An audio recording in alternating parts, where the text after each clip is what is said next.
everyone, I'm Alex. I'm a district leader at Read Better, Be Better. I wanted to read you a story today. This is River. He's going to listen to, maybe. I'm going to read the book Not Quite Narwhal by Jessie Sima with permission from Simon and Schuster. River, do you want to read this? Nice.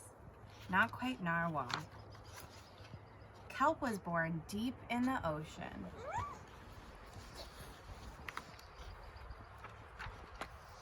He knew early on that he was different from the other narwhals. His tusk wasn't as long as everyone else's, he had different tastes in food, and he wasn't a very good swimmer. But his friends didn't seem to mind, so Kelp decided he wouldn't either.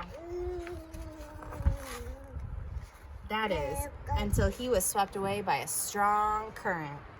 I wish I were a better swimmer.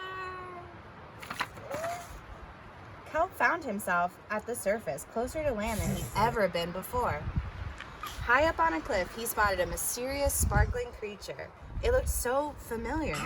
It looked like Kelp. Kelp swam toward land as fast as he could, which wasn't very fast at all, hoping that he could catch up with the creature that looked just like him. When he finally reached the shore, Kelp felt a little bit anxious. He had never left the ocean. He was nervous about walking for the first time, but the land creatures made it look so easy. It wasn't. Eventually, he got the hang of it.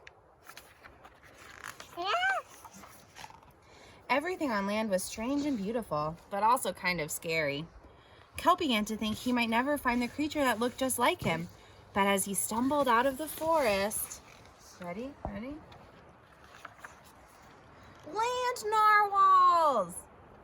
Actually, we're unicorns, and by the looks of it, so are you. He's a unicorn. Kelp had never heard of unicorns before. They taught him all sorts of new things about his tusk. We call them horns. Wow. They introduced him to unicorn delicacies, and they showed him how to gallop. There was no doubt that Kelp was, in fact, a unicorn.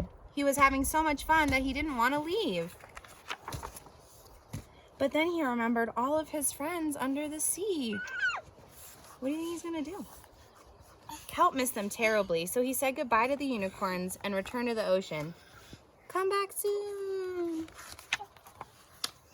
Kelp swam toward home as fast as he could, which wasn't very fast at all. Yeah, hoping that the narwhals would still like him now that he was a unicorn. When he finally arrived, Kelp had butterflies in his stomach. Kelp! Kelp took a deep breath and told his friends the news. It turns out I'm not a narwhal. Of course you aren't. I'm a unicorn. We all knew that. They took it quite well. Kelp was happy to be home, but now that he'd experienced life on land with the unicorns, he couldn't seem to forget them.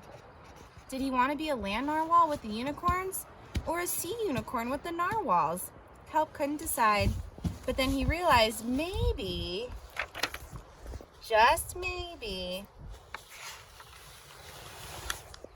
he didn't have to choose. The end.